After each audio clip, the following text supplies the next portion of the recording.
Okay. Yes, it is morning still. Good morning, happy feast. Yeah, I've heard all the sharp jokes, back in the days when they used to advertise the razor blades, look sharp, be sharp.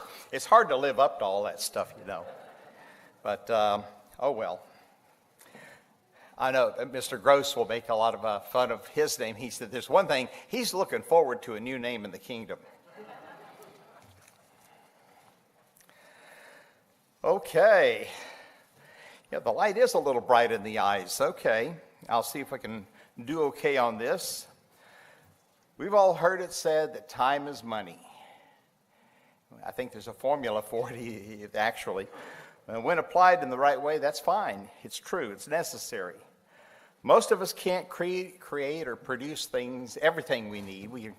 Some of us are pretty good at it, but these survivalists and everything, but most of us need the help of others. We're not good at everything we try to do. We may be able to do some things efficiently, and other things we're not so efficient at it, are we? I remember when I was maybe 12 or 13, maybe a little older, I don't remember, how I had a pair of blue jeans. We also called them dungarees. I don't think they call them much dungarees. I have no idea where that term came from. And they were a little bit long. And my mother was busier somewhere, and I thought, well, okay, she wasn't home at the time, so I thought I would just cut them off and fix them myself.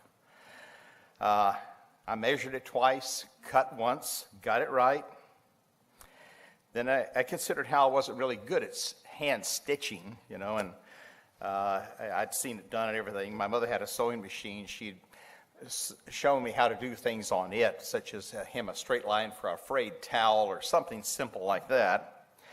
So I thought, oh, well, I had them cut off right, held them up. That was the right length and everything. I would just use the sewing machine since a lot of times she had me thread the stuff and do the bobbin for her, so I knew how to do it. I was ready to do the hems. Tackle pant hems. It was so simple, and that sewing machine is fast. I had it done in no time. Then I tried them on. It was a strange feeling. Something was wrong. I couldn't get my foot through the pant leg.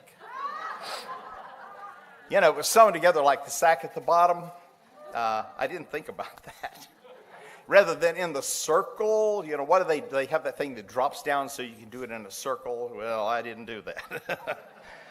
As I said, there are things some of us are good at and some of us aren't so good at.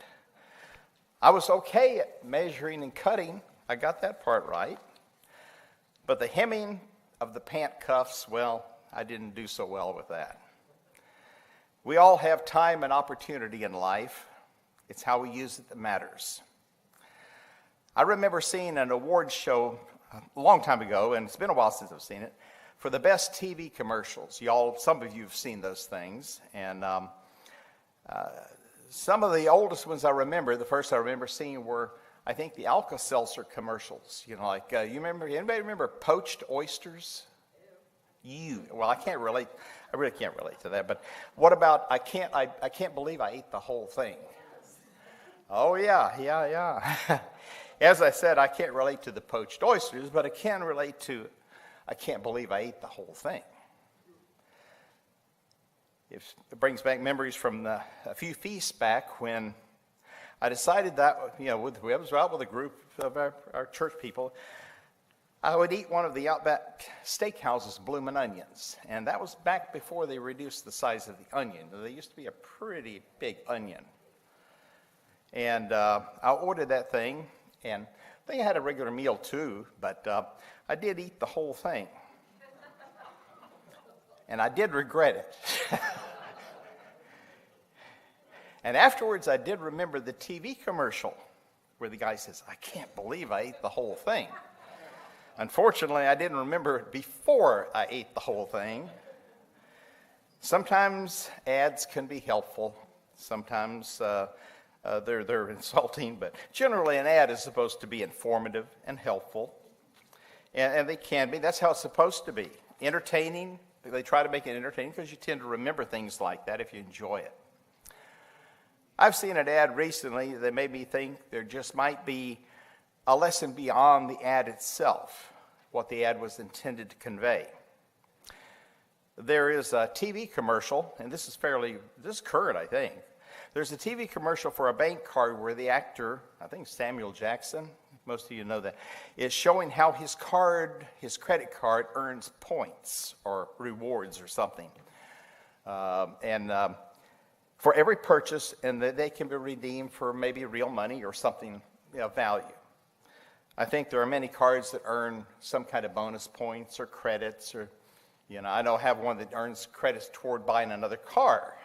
They kind of lock you in when they do that kind of stuff. But, and the ad is talking about how that, if you don't have a credit card that does that, or his credit card, that you're missing out.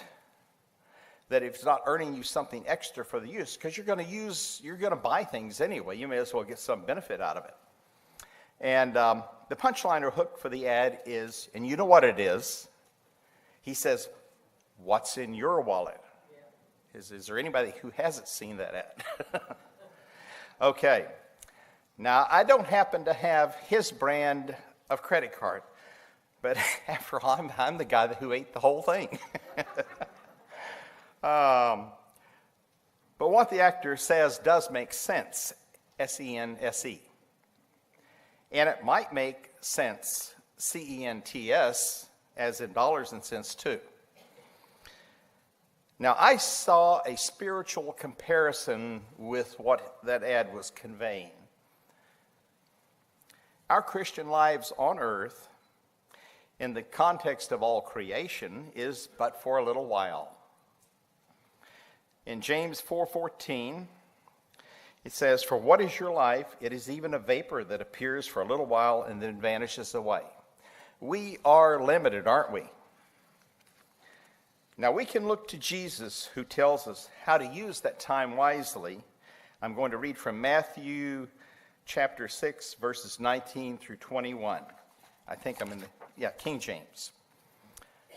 "Lay not up for yourselves treasures upon earth, where moth and rust does corrupt, where thieves break through and steal. But lay up for yourselves treasures in heaven, where neither moth nor rust does corrupt, and where the thieves do not break through nor steal. For where your treasure is, there will your heart be also." We know heaven's not the reward of the saved, but there is a heaven, and it's talking about putting your rewards where it counts, where they can't be destroyed. This is not talking about salvation by works. It's talking about how we spend our time, what we do with it. That's why we're here, which could be compared to our credit line or perhaps a credit card. We don't know how much time we have. So the famous phrase, "time is of the essence," which oftentimes you see in legal contracts, means you don't have forever to get it done. Who's that guy, cable guy, get her done, whatever? We've got limited time. Time is of the essence, and that's something that comes to mind with our lives. In Ephesians chapter 2:10, we're told, "For we are his workmanship, created in Christ Jesus unto good works, which God has before ordained that we should walk in them." And of course, as some critiquing works, they don't like the James, the book of James, some really critically, but he talks a lot about works are important. You don't just say, be well and be fed and do nothing. That's not going to get any reward points for us. Everything made a matter is limited, isn't it? We know ultimately how the world ends. And what comes after that is going to be eternal. The whole universe will be new. Everything made a matter is limited. And what comes to mind here is there's a church hymn we sing, "What work for the night is coming." There's also one called "Work for the day is coming," but the point being the same, that we have limited time, and work while you can work. Work while there's a light. So much of our music does convey real thought-provoking truth. And apparently, I think there's some recent educational studies from some of the famous universities, how that there's a lot to be done with rhyming and stuff in memory retention. And when they can make it, I think some award-winning teachers use methods to teach kids complicated subjects. It might have been the Khan Academy, I don't remember. And they did it through rhyming and things of that nature. And to this day, I use a lot in my profession, geomatics, surveying, engineering. I use a lot of memory things like, does anybody know what Ola had a heap of apples means? That's just the Ola had opposite over hypotenuse. This is for your sine, cosine, and tangent functions. So these are things that are well known, that music conveyed knowledge. And it was a way of preserving it when many people didn't read and write. You remember, that was taken advantage of oftentimes. Remember some of you remember about the top not come down, because many of the people couldn't read and write. And this old 1800s traveling preacher, Mr. Armstrong, would talk about that he would quote part of the verse in Matthew, I think 24. He was against women wearing their hair in a top knot. And he would quote just that one little line. Of course, the line wrapped around for the rest of the sentence where Jesus let he that is on the housetop not come down. But the word top not come down was on one line. He would quote that. And since most people were kind of illiterate, they might make out the words. And Mr. Armstrong told about that. And that was really something how that goes back to the whole truth, and the truth, the whole truth, and nothing but the truth. He was telling part of a truth and then also misapplying that out of context. Okay, so we have a spiritual credit line, which is our time here on this earth, our life, and we don't know how long that is. We don't get a credit score in that respect, and I don't know how all these companies have different scores anyway, but when we do good works, and not just say good things, it's easy to say good things, but when we do good works, we're being recorded, so to speak. Maybe more literal and factual than we think, but the hairs of our head are numbered, and even if we don't have very many, they're still numbered.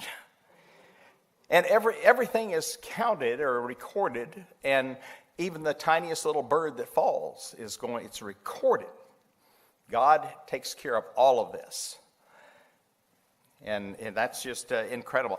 He knows everything, what works, what doesn't work. As we go about our lives, spending our allotted time, brethren, are we earning any reward points? And I don't know if I'd call this a split sermon. This is more like the sermonette, but I'll give Bill more time today. The question in closing is, in a little different way, brethren, what's in our spiritual wallet? What's in your spiritual wallet? Are we earning those reward points? We're spending our time, whether we like it or not. Are we going to have a return on that reward in the resurrection?